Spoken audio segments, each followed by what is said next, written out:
Why don't we start with some introductions? So maybe Rob, we'll start with you. Kind of, what do you do? You have a really interesting background as well, so maybe just talk about how you ended up being a marketer, because that should be interesting for folks. Well, first, thanks for having me up here today, Shaf. I don't know how interesting it is. I fled the thriving industry of newspapers. It has such a bright and shiny future ahead of it. And I went into the comparatively stable food industry, also an industry in transition. But I lead the internal content development team at ConAgra Foods. A few members of our team are here today. And we've really introduced the idea of content marketing within the walls at ConAgra Foods in partnership with NewsCred. Yeah, I'm David Park. I'm the global content technology lead at Kimberly Clark, and my role is a pretty diverse role, really. I cover any technology that really reflects a content experience to the consumer. So it's a very, very broad remit. So it's anywhere from our brand.com entities to e-com to social commerce, any touch point we have with the consumer, and offline as well. So we don't forget the offline experience with our consumers. We have a lot of purchases still in traditional stores, and when you're building these touch points, you have to make sure you start and you finish that experience in the right places, and you can't just focus on single channels. You have to focus on the entire journey. So that's maybe we'll just take that point. You talk about the customer experience. I know a lot of marketers talk about the customer experience these days, which I think is kind of defined as the sum total of every consumer touch point that you have. The idea that content is the connective thread of all of those experiences, I think, is interesting, but have you gotten the organization to buy into that?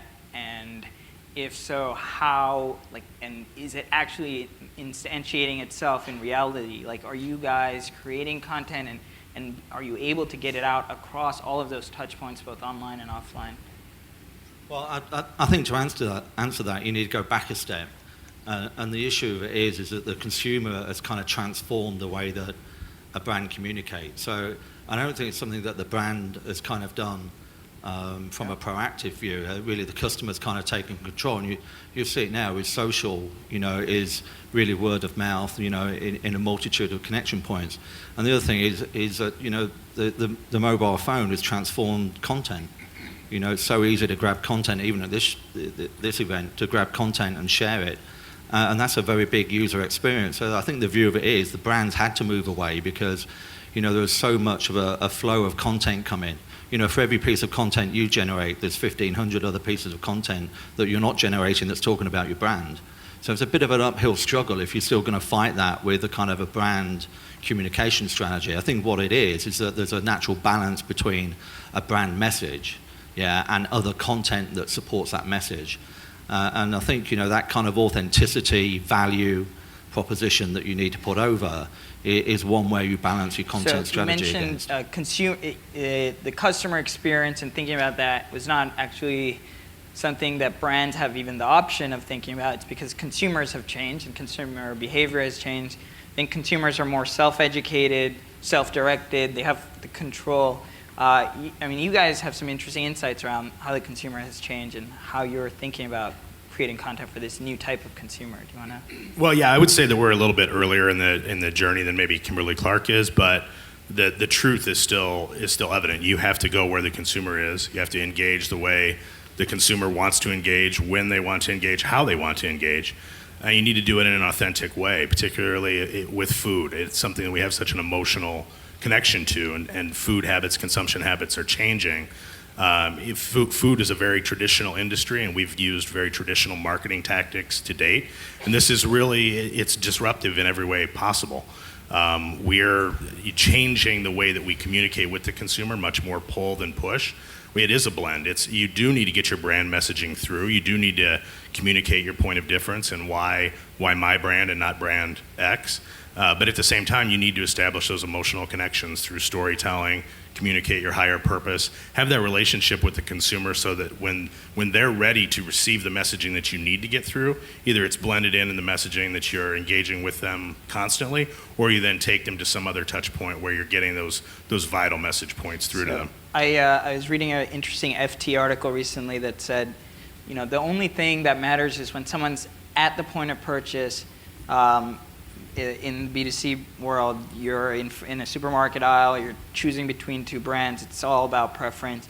Like, is there some emotional connection that's been built up over the last months, weeks, years, whatever the purchase cycle is, and the brand that's able to create some sort of spark, emotional spark along that journey, they'll be in the consideration set, and hopefully they'll get chosen at that time. Can you talk a little bit about that? Just like, that journey is always on journey, and it takes a lot of investment to create that relationship and create that content. Like, how are you guys doing that specifically at ConAgra? Like, what does it look like? What is it? We started in more of a multi-brand kind of way because we knew, as a very advertising-driven organization, we had to first really even sell in content marketing as a tactic. The best white space that was there for us was to do it in sort of a multi-brand kind of way. So we established a multi-brand content hub, forkful.com, where we set out to have a relationship with sort of a blended target across many of our brands. And that really introduced the idea of storytelling on a multi-brand level across those brands. And now it's sort of filtering down. I would cite in particular ReadyWhip and Marie Callender's as a couple of our brands where we've really been able to get involved with a content strategy for those brands that sort of either didn't exist before or existed in silos as individual pieces that weren't really working together, and bringing it together through sort of a cohesive content strategy. And that's what you hear at so many of these workshops is if you don't have it written down somewhere, if you don't have a documented content strategy, you don't have a content strategy. And we might all say in our own individual disciplines that we do that there's a strategy behind social, what we're doing in social, what we're doing on a website, what we're doing with our banners, what we're doing in our national ad campaigns. But unless the pieces are all working together in a real cohesive way, no dead ends. And that's really what we're sort of integrating across our brands right now. Can you explain what no dead ends means? And also, like, what was the content strategy that you came up with for Forkful? So I think two questions. Well, I'll take the second part first. So Forkful, we set out to, the tagline is sort of making the aspirational attainable, right? That not everything is as perfect as you'll see it on Pinterest. We wanted to introduce new, contemporary ways of using and thinking about our brands in more of a 21st century millennial kind of way.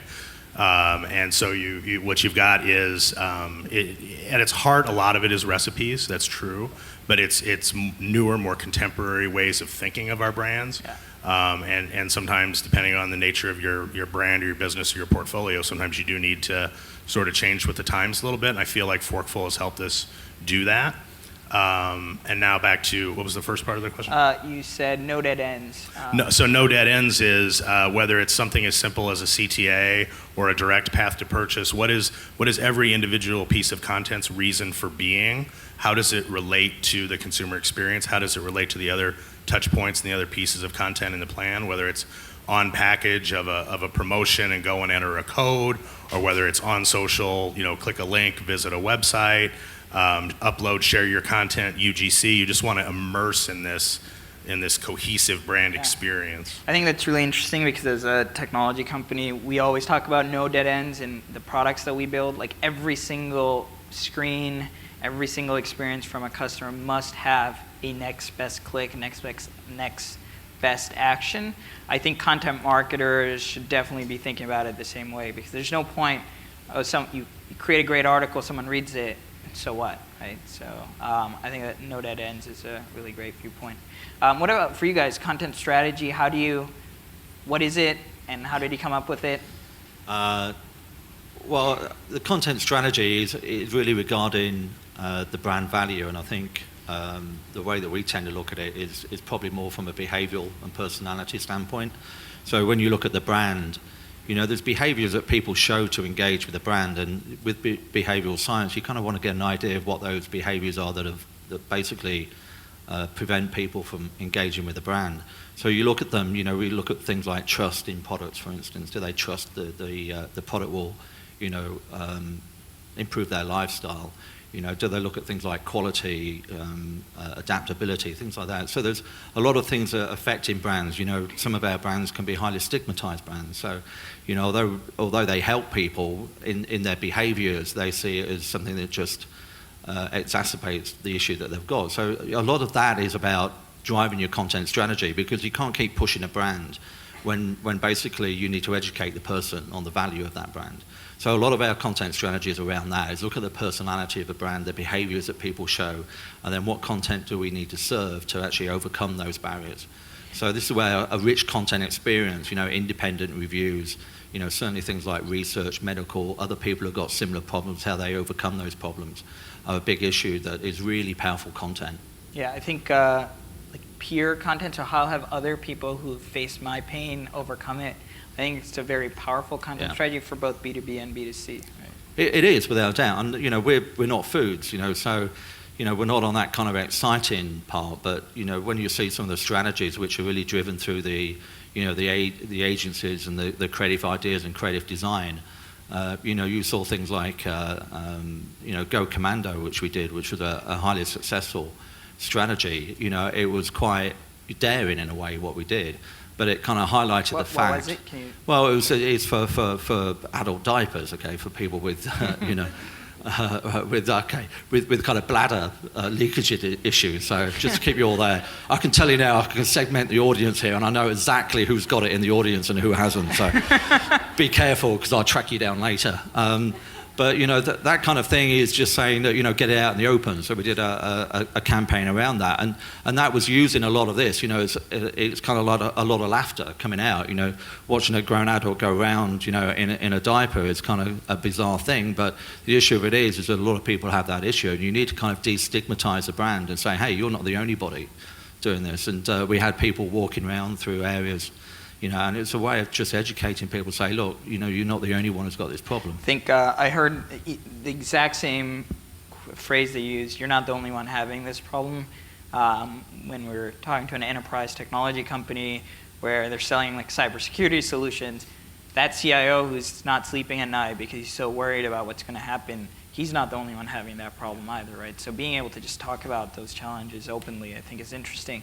One thing, there's this inherent tension, though, I think a lot of people in this room are going to feel around, we talked about making the brand the hero, but how much should you push the brand versus pushing the solution to a real problem without talking about the brand?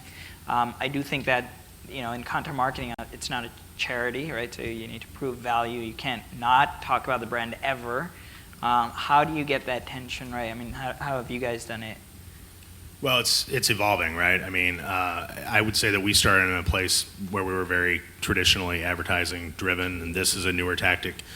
Needs to be bared out over time. We need to show its value.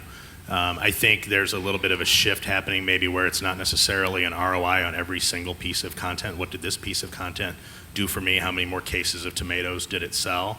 But what is it doing to my brand lift over time?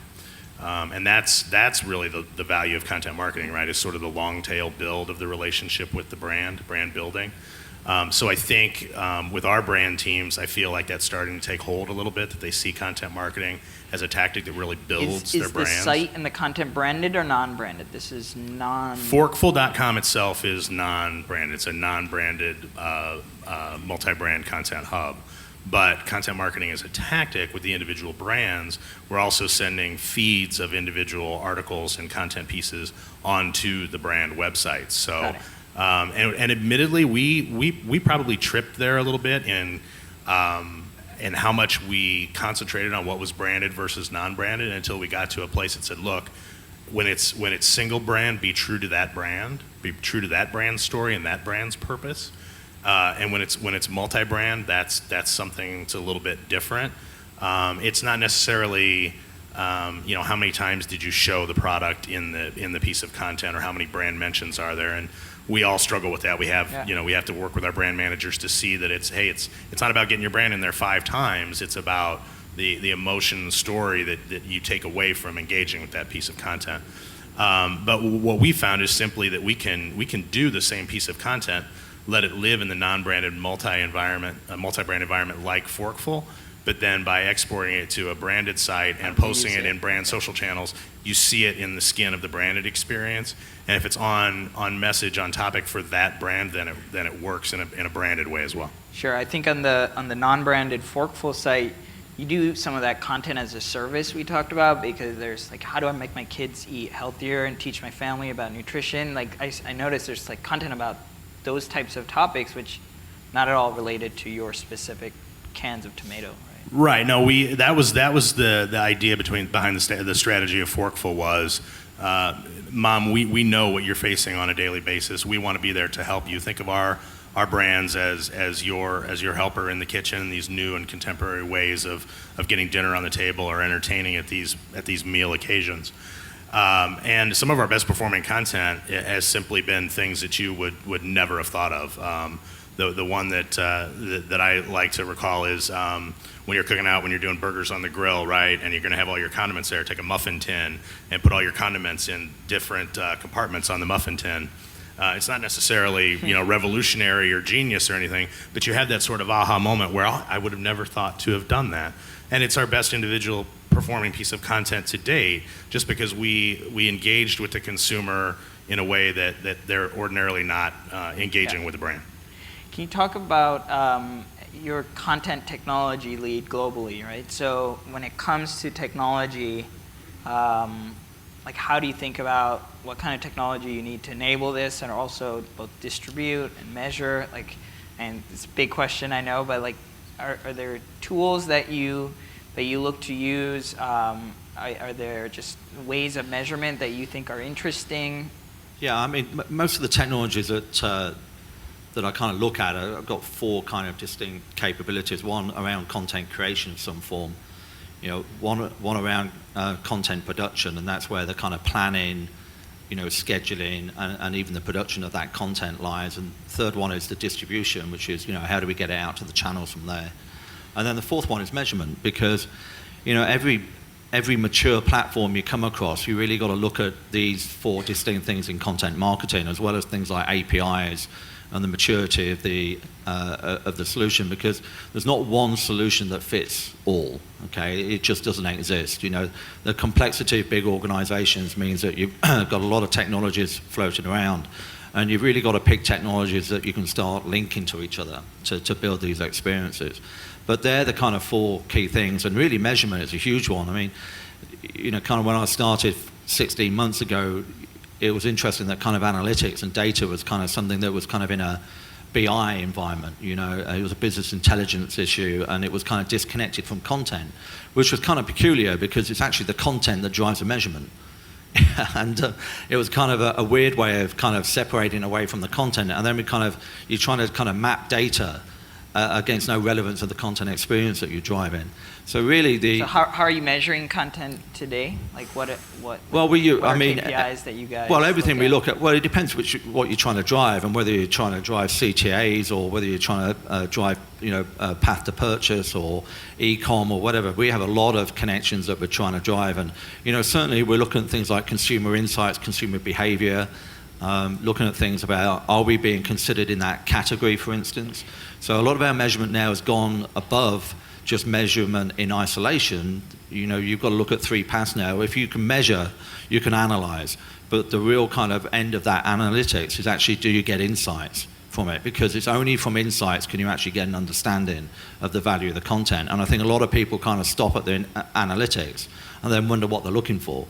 Well, unless you understand what the insights are you're trying to drive out of that analytics, you're really not going to get any information out. And I think you'll see this everywhere, that, what is the value of a share? What is the value of a like? I mean, when you talk about Facebook, it was quite funny when, 5 years ago, they used to come in and sell you likes. You go, really?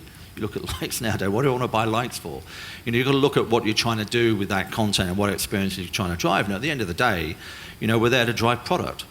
Okay, so at the end of the day, it really is a product strategy, but it's aligned about where you want to be. We see e-com as being a big growth. You see emerging markets where behaviors are vastly different. You guys selling stuff online? Oh, yeah.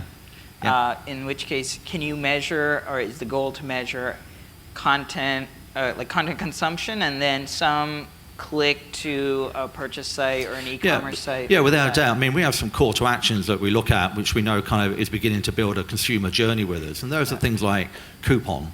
yeah, or sampling. And they're kind of very subtle ways of collecting data. If you're going to do a coupon or sampling, we're getting a little bit more closer to that consumer. And then if they pull out of like doing a coupon completion, we need to retarget them back, with that right content. Say, hey, have you got a problem, or put an experience up there that reconnects them again. But at the end of the day, they're the three things that drive. So that's an interesting point. I think content retargeting, because retargeting has been around for a long time. It follows us around when we look at something on Amazon, and then the whole world will know we looked at it because it's on our computers for the next month. But I think there's another opportunity for retargeting, which is content retargeting. So someone comes and reads a piece of content, or reads a couple of pieces of content based on what they read. Why don't we retarget them with potentially other content, or it could be a CTA? Is that stuff that you guys, either of you, are experimenting with or doing? We are now, yeah. Okay. And is it like based on what someone read, you can retarget them? It is that, precisely. We really want to get a little bit more micro, and we can kind of, basically you need something that's addressable, okay? So if you can address it, you can actually do something with that content. And this is where things like, you all read about social TV and addressable TV, which is kind of the last area. Can we address that content? Do we know what people are looking at and when they're engaging with that content?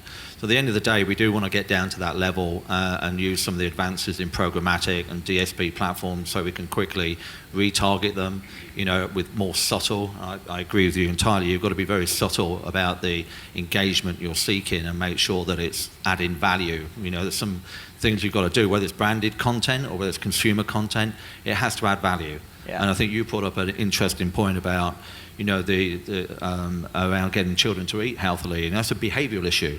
So the best way to get over things about getting your kids to eat, you've got to overcome the behavioural problems that are preventing them from eating good food. And you won't get that from branded content, but you can blend it with your branded content. And that's where these other content engines are really very effective, because you can start putting in research, and these people then, you're not alone, you're not on your own. Other kids starve themselves to death, mine do, and it's maybe why we eat too much, I don't know, it makes up for it, but anyway. But I think it's really kind of quite important that you kind of get that blend. We started, how many people in this room have engaged with a piece of NewsCred content at some point?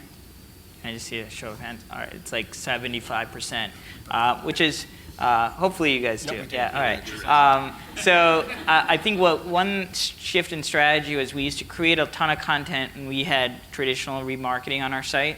But the remarketing, like the ad that would follow you around in other websites, like my mom would call me back, like, you're on advertising on the New York Times, like you've made it big, but she didn't know it was retargeting, right? So, or she's like, I was watching a show on YouTube and I saw a NewsCred ad, and she's like, oh, poor mom doesn't know. But what we changed was instead of just showing a NewsCred ad, we started just sequencing content, and we tried to figure out what is the next best piece of content that we can show in the ad. So now if you see NewsCred ads, it'll almost certainly be like a guide or a really interesting white paper or another interesting article based on the topics that you've kind of looked at before at NewsCred. And I think that shift is kind of what you're talking about. Just it's using technology to just kind of addressing the right audience with the right content. Did your mum install an ad blocker? I don't think my mom knows what an ad blocker is, but if she knew, she probably would have before, but now she'll be afraid of missing NewsCred advertising. So, so what? And what's next for you guys? I mean, you have this multi-brand site, and I guess, has it been successful? Do the powers that be within your organization think it's successful? And then what are you going to do next? The biggest way that I can answer that is to say that there's clearly institutional buy-in now for content marketing, for editorial style content, for an internal content team. We have those things. As I said, we're earlier on in the journey. I think you absolutely hit the nail on the head. Personalized content, customized content, the ability to do that programmatically, that's clearly what's ahead. That requires, sorry, I'm going to interrupt you because you just said something interesting. That requires a lot of content. How do you create your content today? Well, it's a mix. I actually don't know if this is a leading question, if you use NewsCred or not. Just pretend you do if you don't. Most of the content on forkful.com is original, internally produced content. Okay. How many writers? Enabled by NewsCred. Right? But how big is the team? Like, are they full-time? Are they consultants? We have an internal team of four folks, Wow. including myself. And then additionally, we work with outside photographers, graphic artists, bloggers, certainly vendors and agency partners as well. We source content from a variety of sources. Most of the content that we handle right now is manual. I think the big shift ahead is going to be to go to more programmatic, vendor-produced, vendor partnership content to really get scale.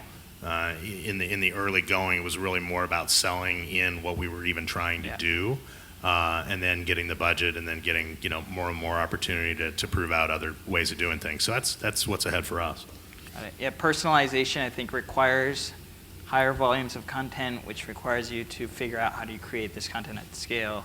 Either automate it. I've heard people talk about taking a single piece of content and automating many different versions of it, so you can try and do some sort of pseudo personalization, but I think it's tough. Yeah, I mean, I think there are, funny enough, technology kind of went into distribution 20 years ago, into production 10 years, and into creative, 4 or 5 years ago. It's now going up into what I call, creative strategy, and that there are some technologies out there, natural language, software technologies are beginning to create content. I've seen some technologies that can ingest a URL and produce you a storyboard by grabbing, content off the internet. So there are some quite sophisticated platforms there that can enable you to go all the way up, and that gives you a kind of view of it. But, from our point of view, that certainly we work very closely with the agencies. Agencies do all of our content, and, my role is more of a partnership role to optimize our relationship with the agencies by using technology. What we're really trying to do is move from a more traditional kind of waterfall brand process into a more agile environment where we're more connected with the consumer. And that means we have to use different platforms, and we certainly have to have a lot of cooperation with our agencies and media partners to make that happen. So that's a big move. I think if you want to be successful on content marketing, don't try and do it yourself. Do it with the partnerships and be very transparent about what you're trying to achieve, how you're trying to achieve it, and what the measurement is. I think I'll give you a plug for NewsCred, but a lot of the Mommy Answers content actually comes from us, and I think a lot of it also is created by agencies, so it is it's true. I mean, as an engine, that's Huggies, by the way. Yeah, I mean, as an engine, then that kind of content that you're bringing in for us, we couldn't get it from anywhere else, and it's an automated tool that comes in, and we surround that with other content. And we have a lot of destination sites. We have like 400 brand.com sites worldwide, let alone all the e-com and the D2C and all the other touch points. So you've got to start using technology to do some fundamentals for you. Otherwise, you just get in this crazy world of generating content that you don't know the value of. Yeah. So I think we're going to go to some Q&A. If anyone has any questions, especially around like practically how these guys set up their content teams and operations, we can go. Yeah. So I work on the agency side, and I have clients who might have an ad agency, a PR firm, a content agency, a social media agency, a mobile agency, a shopper marketing agency. And they're all creating content. Right, and well, and you guys talk about the importance of kind of having that cohesive brand experience.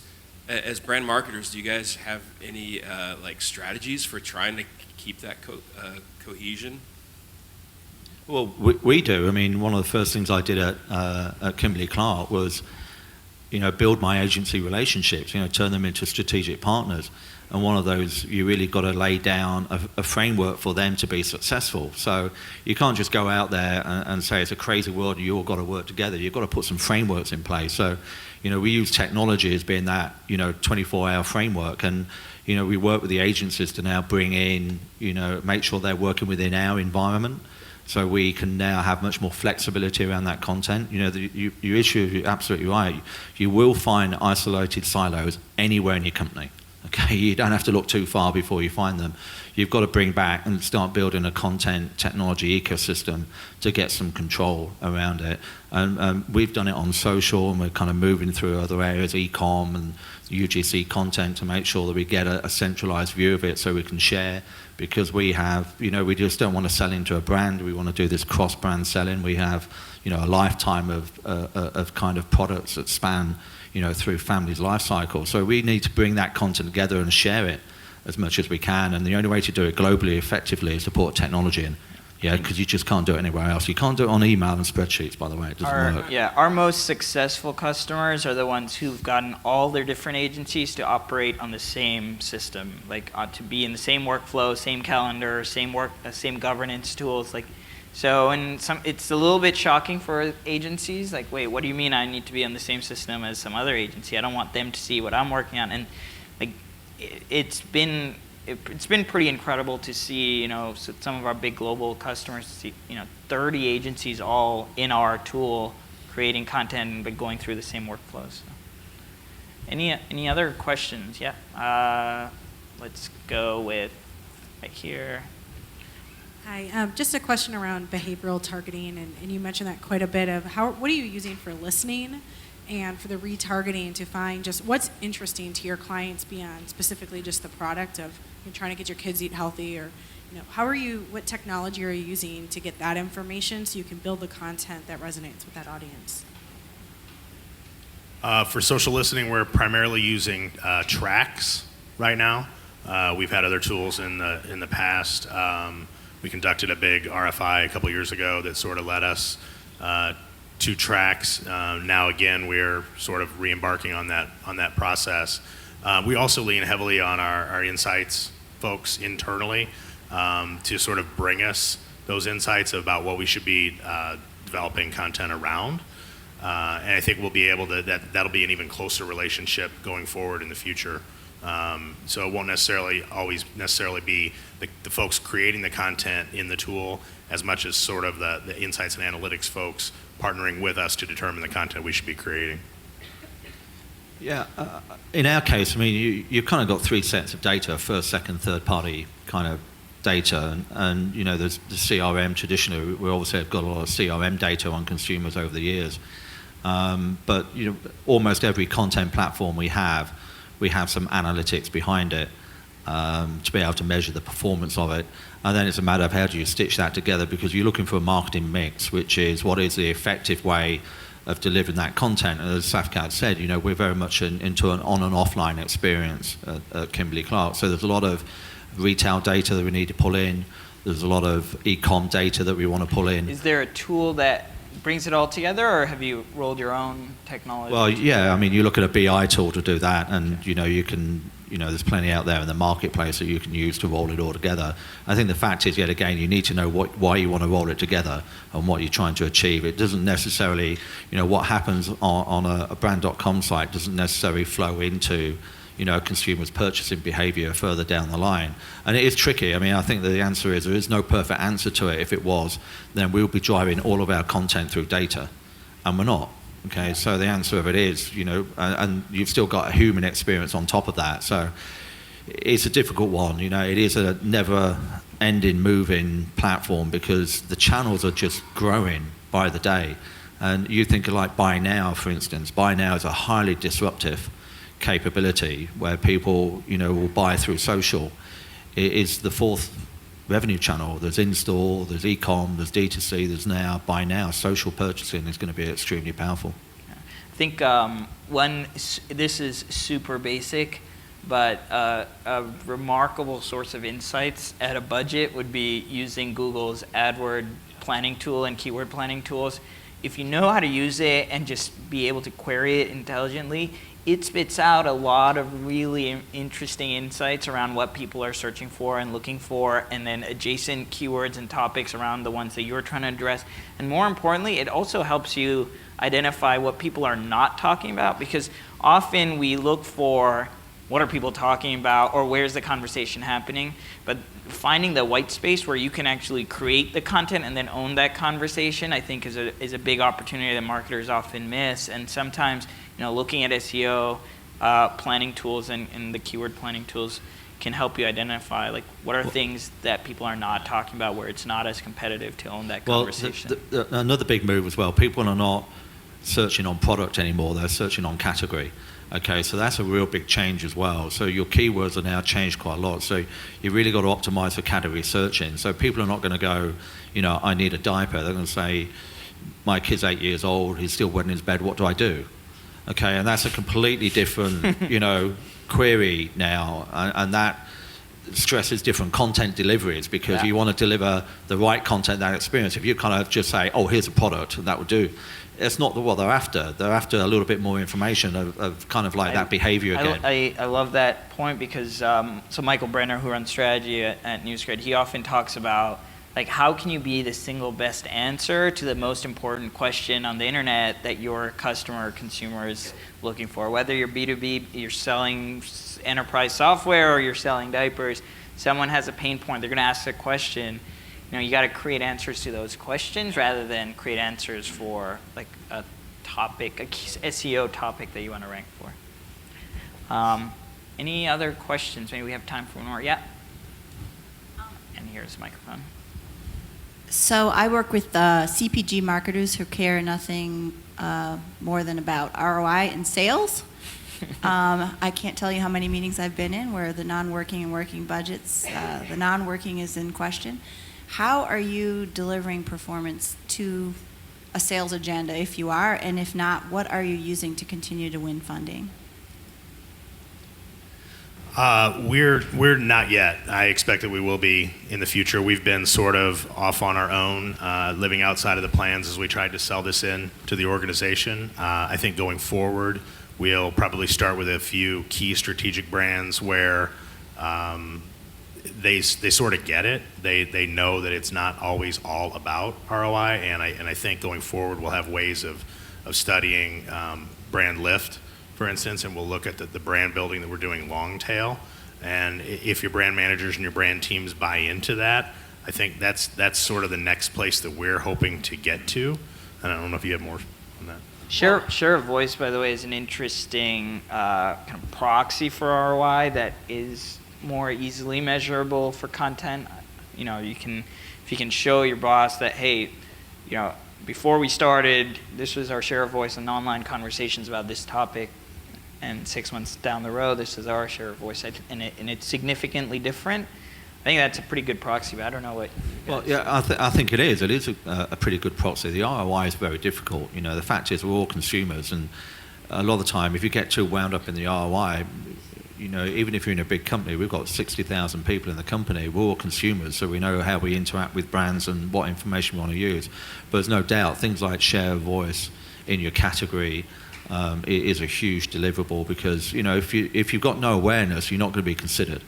Yeah, if you're not going to be considered, you're not going to be able to message that consumer.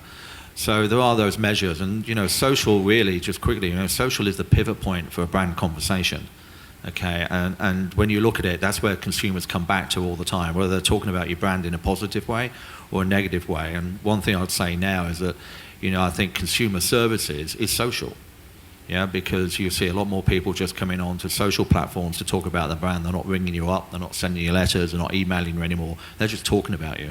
So there's been a big change there. So the social part of measurement has got more areas to it of value to you than you've seen any time before.